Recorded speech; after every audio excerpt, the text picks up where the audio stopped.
একমাত্র সাহাবী আল কোরআনে বর্ণিত যার নাম আল কোরআনে এসেছে তিনি হচ্ছেন যায়েদ বিন হারেসা রাদিয়াল্লাহু আনহু। তার বাবার নাম হারেসা। ঘটনা এমন ছিল যে ছোটবেলায় তার মা তাকে নিয়ে এক জায়গায় যাচ্ছিলেন।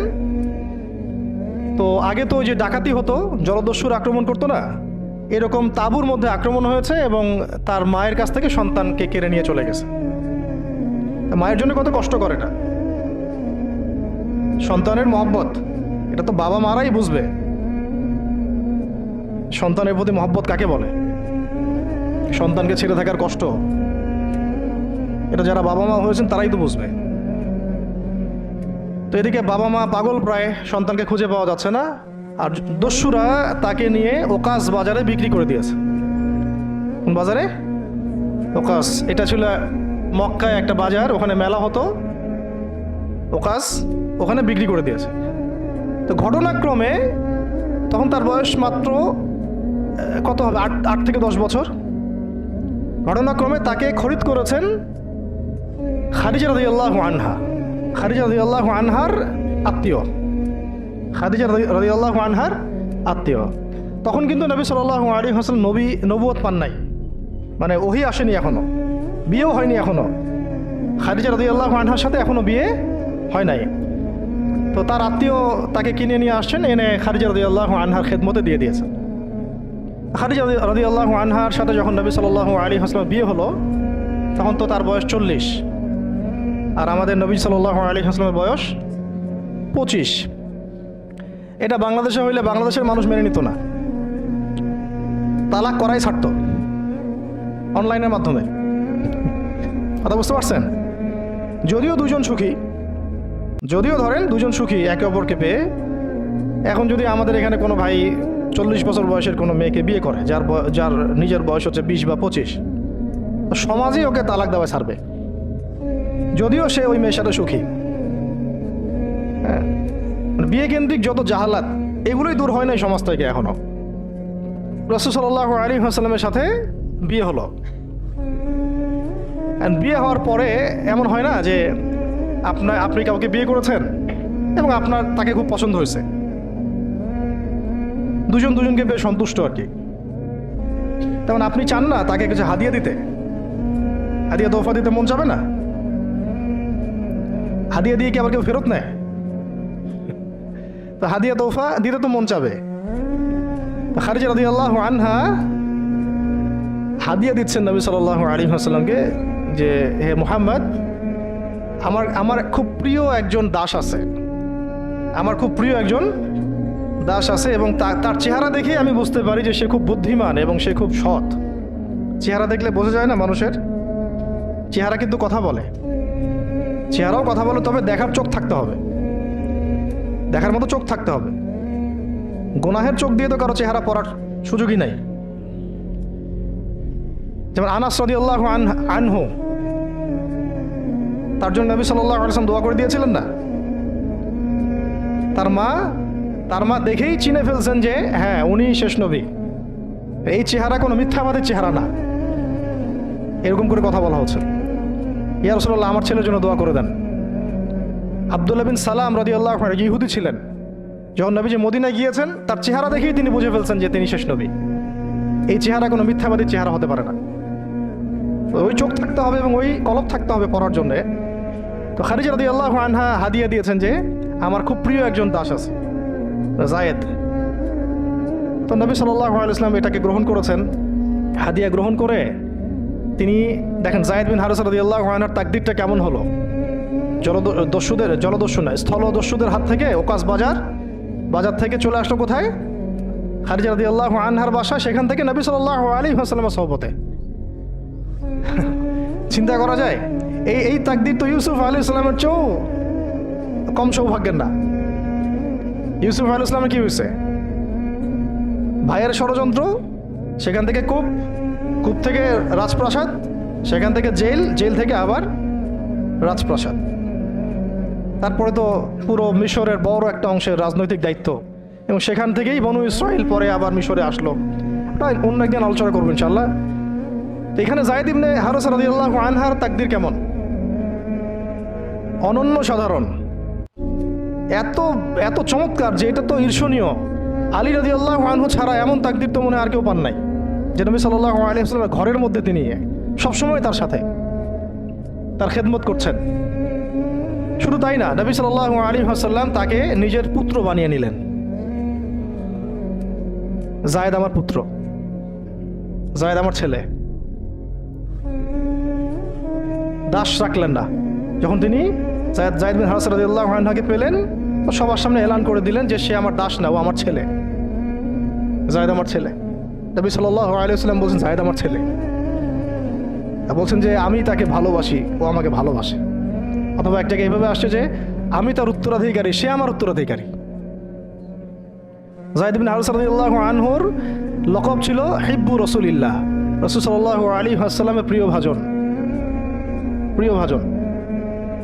আর যায়েদ বিন হারেসা রাদিয়াল্লাহু আনহুর ছেলের নাম Osama bin Zaid, Osama bin Zaid. Zaid bin Haritha রাদিয়াল্লাহু আনহুকে একবার তিনি একটা সেনাবাহিনীর কাফেলার দায়িত্ব দিয়েছিলেন। কিছু কিছু সাহাবী একটু আপত্তি করেছিলেন, বয়স কম, আরও যোগ্য সাহাবী আছে। আবার ঠিক ওসামা বিন যায়েদ রাদিয়াল্লাহু আনহুকে যখন নবী সাল্লাল্লাহু আলাইহি ওয়াসাল্লাম শেষে একদম ইন্তেকালের কয়েকদিন আগে জুরফে একটা সেনাবাহিনীর দায়িত্ব দিয়ে পাঠিয়েছিলেন, তখনও কেউ কেউ আপত্তি তুলেছিল যে ওসামার বয়স কম, 19 বছর 20 বছর বয়স, আরও বড় বড় যোগ্য সাহাবী আছে। তখন নবী সাল্লাল্লাহু আলাইহি ওয়াসাল্লাম বলেছিলেন যে ইতিপূর্বে তোমরা যায়েদের ব্যাপারেও আপত্তি তুলেছিলে, আর আজকে তোমরা ওসামার ব্যাপারেও আপত্তি তুলছো। তোমরা জেনে রাখো, তার বাবা এবং সে, মানে যায়েদ বিন হারেসা এবং ওসামা বিন যায়েদ, এই দুজনকে আমি ভালোবাসি। এই দুজন আমার প্রিয় ভাজন, এই দুজন আমার প্রিয় ভাজন। তো যায়েদ বিন হারেসা রাদিয়াল্লাহু আনহু এখানে বড় হতে লাগলেন। এক পর্যায়ে তো ওহী আসলো, ইসলাম কবুল করলেন। ইসলাম কবুল করার পরে, ইসলাম কবুল করার আগে একটা ঘটনা ছিল, ওইটা ভুলে গেছিলাম, দেরি হচ্ছে কি? আচ্ছা, ইসলাম কবুল করার আগে একবার তার বাবা মা তার খোঁজ পেয়েছিলেন। হজ করতে আসছেন কিছু মানুষ মক্কায়, তখন হজমরা ছিল বিকৃত, এসে দেখছে যে এই তো যায়েদ। তো ফিরে গিয়ে তার বাবাকে খবর দিছে, যায়েদকে দেখলাম মক্কায়। তো তার বাবা আসছেন হারেসা, ঠিক আছে, এসে চিনতে পারছেন আমার ছেলে। তো মুহাম্মদ সাল্লাল্লাহু আলাইহি ওয়াসাল্লামকে বলেছেন যে আমার ছেলেকে আমি কিছু মুক্তিপণের বিনিময়ে নিয়ে যেতে চাই। তো নবী সাল্লাল্লাহু আলাইহি ওয়াসাল্লাম বলেছেন ঠিক আছে, মুক্তিপণ লাগবে না, আমি আপনাদেরকে আরও সহজ একটা অপশন দিচ্ছি। আপনার ছেলেকে ডাকি, সে যদি আপনাদের সাথে যেতে চায় তাহলে কোনো টাকা পয়সা লাগবে না, এমনি নিয়ে যাবেন। যদি যেতে না চায় তাহলে আমার কিছু করার নেই।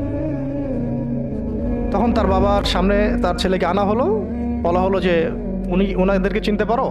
হ্যাঁ, উনি আমার বাবা হারেসা, উনি আমার চাচা, উনি আমার মামা, এইভাবে বলছেন। তো তার বাবা বলছেন যে আমার সাথে চলো বাসায়। সরাসরি বাবাকে বলে দিলেন যে আমি আপনার সাথে যেতে পারবো না, আমি মুহাম্মদ সাল্লাল্লাহু আলাইহি ওয়াসাল্লামের সাথে থাকতে চাই। তো বাবা বলছে এই কেমন কথা? নিজের বাবার সাথে যাবা না, নিজের বাবার পরিবারে যাবা না, বাবার ঘরে যাবা না, উনি তো তোমার আপন কেউ না। যায়েদ বিন হারেসা রাদিয়াল্লাহু আনহু বলছেন যে আমি তার মধ্যে এমন কিছু দেখেছি যে আপনারা কেউ দেখতে পারবেন না।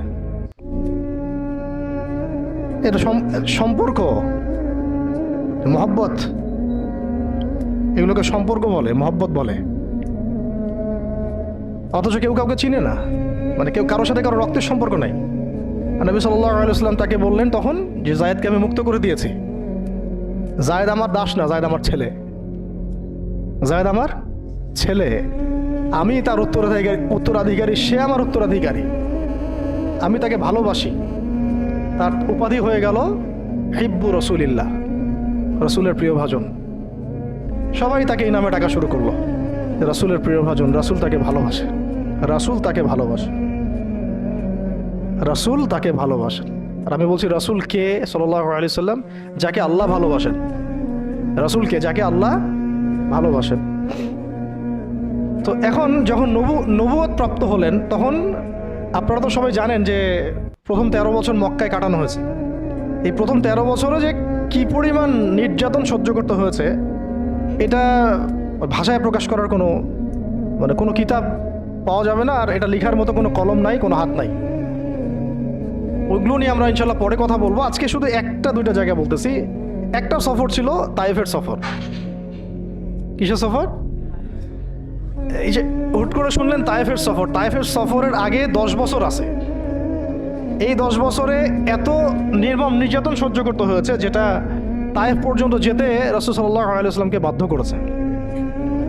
মক্কার অবস্থা কোন ঠাসা, মানে অত্যাচার হতে হতে হতে হতে এমন একটা অবস্থা, সাহাবীদেরকে চোখের সামনে শহীদ করা হচ্ছে। বেলাল রাদিয়াল্লাহু আনহুকে এইভাবে নির্যাতন করা হচ্ছে। সুমাইয়া রাদিয়াল্লাহু আনহাকে মেরে ফেলা হলো, শহীদ করা হলো। গরিব সাহাবীদেরকে নির্যাতনের স্টিম রোলার চালায় দেওয়া হচ্ছে। এক পর্যায়ে বাধ্য হয়ে অনেক সাহাবী আবিসিনিয়াতে চলে গেলেন, ইথিওপিয়ায়। আবার 3 বছর নবী সাল্লাল্লাহু আলাইহি ওয়াসাল্লাম এবং বনু হাশেমকে বয়কট করা হলো, মনে আছে? একদম বয়কট করা হলো 3 বছর। গাছের ছাল পাতা খেয়ে সাহাবীরা থাকা শুরু করলেন। চতুর্দিক থেকে রাস্তা বন্ধ, সামাজিক নির্যাতন, রাজনৈতিক নির্যাতন, গালিগালাজ, আপনজনদের গীবত, তহমত, একেবারে পাথর নিক্ষিপ্ত চলতেছেই চতুর্দিক থেকে। আবু লাহাব, আবু জেহেল, আবু সুফিয়ান সবাই উঠে পড়ে লাগছে। পুরো সমাজ বিরুদ্ধে চলে গেছে। এরকম হালত বোঝার জন্যও ওইরকম সিচুয়েশন ফেস করা দরকার। এটা পড়ি আমরা তো এগুলো পড়ি, এগুলো তো আমরা বুঝি না, উপলব্ধি করতে পারি না, কারণ আমরা এই ফেজগুলো দিয়ে যাই নাই। যারা টুকটাক গিয়েছেন তারা কিছুটা আঁচ করতে পারেন। আর এরকম একটা অবস্থায় যখন চতুর্দিক থেকে রাস্তাটা বন্ধ মনে হচ্ছে, তখন নবী সাল্লাল্লাহু আলাইহি ওয়াসাল্লাম তায়েফে গিয়েছিলেন, তায়েফের 3টা বড় বড় গোত্রকে দাওয়াত দিতে। উদ্দেশ্য হচ্ছে তায়েফবাসী যদি ইসলাম কবুল করত, তাহলে মক্কার এই কুরাইশদের বিরুদ্ধে একটা বড় সাপোর্ট পাওয়া যেত। ঠিক আছে? এটা কিন্তু একটা হিজরতও, এটাও কিন্তু একটা হিজরত। এর আগে একটা হিজরত হয়েছে আবিসিনিয়াতে, তায়েফেও। এটাতে ওই সাফল্যটা আসে নাই, তায়েফবাসী ইসলাম কবুল করে নাই। পরবর্তীতে আল্লাহ পাক মদিনাবাসীকে কবুল করেছেন। ওগুলো আমরা পরে আস্তে আস্তে আলোচনা আনবো ইনশাআল্লাহ। আজকে শুধু এতটুকু বলছি তায়েফের কথাটা। এইখানে সময়টা চিন্তা করবেন, এই সময়টা ছিল জুন জুলাই মাস, জুন বা জুলাই মাসের মতো অবস্থা। মানে কাঠ ফাটা রোদ বলতে আমরা যা বুঝি, প্রচণ্ড রোদ, প্রচণ্ড গরম, মরুভূমির উত্তপ্ত একটা অবস্থা। এই অবস্থায় মক্কা থেকে তায়েফের ডিস্টেন্স হচ্ছে প্রায় 100 কিলোমিটার, প্রায় 100 কিলোমিটার। যারা তায়েফে গিয়েছেন তারা হয়তো জানবেন, এটা পাহাড়, মাটির নিচ থেকে তায়েফ শহরটা দেখা যায়। এই যে পাহাড়ের গা বেয়ে যে উঠতে হয়, এখন তো গাড়ি আসছে, গাড়ির যুগ, এই গাড়ি দিয়ে উঠতেও এই নিচ থেকে উপর পর্যন্ত 40 কিলোমিটার। পাহাড়ের গা বেয়েই 40 কিলোমিটার রাস্তা এইভাবে সফর করে করে করে করে তায়েফের শহরের উপরে পৌঁছাতে হয়। এই কাজটা নবী সাল্লাল্লাহু আলাইহি ওয়াসাল্লাম তার সময় করেছেন পায়ে হেঁটে, তাও জুন জুলাই মাসের মতো উত্তপ্ত অবস্থায়, গরমের অবস্থায়। এবং এই সফরে নবী সাল্লাল্লাহু আলাইহি ওয়াসাল্লামের সাথে মাত্র একজন সাহাবী ছিলেন। সেই সাহাবীর নাম যায়েদ ইবনে হারেসা রাদিয়াল্লাহু আনহু, আর কেউ না, রাসূলের প্রিয় ভাজন।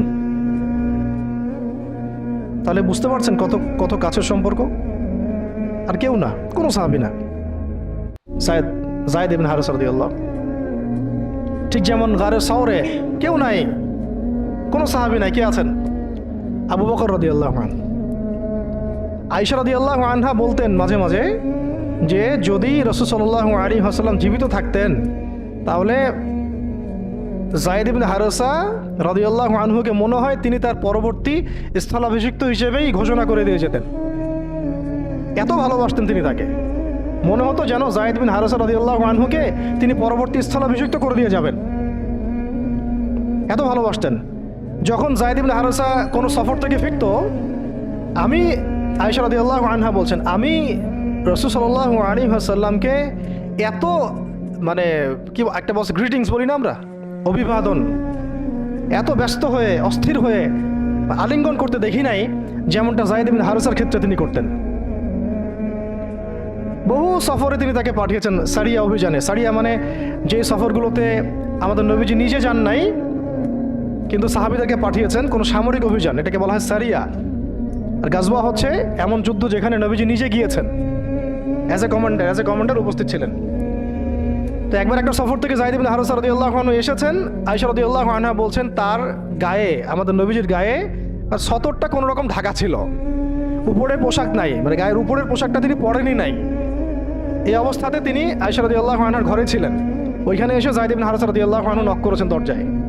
ওই অবস্থায় তিনি উঠে গিয়ে যায়েদ ইবনে হারেসা রাদিয়াল্লাহু আনহুকে আলিঙ্গন করা শুরু করলেন, কপালে চুমু দেওয়া শুরু করলেন যে আমার প্রিয় ভাজন আসছে।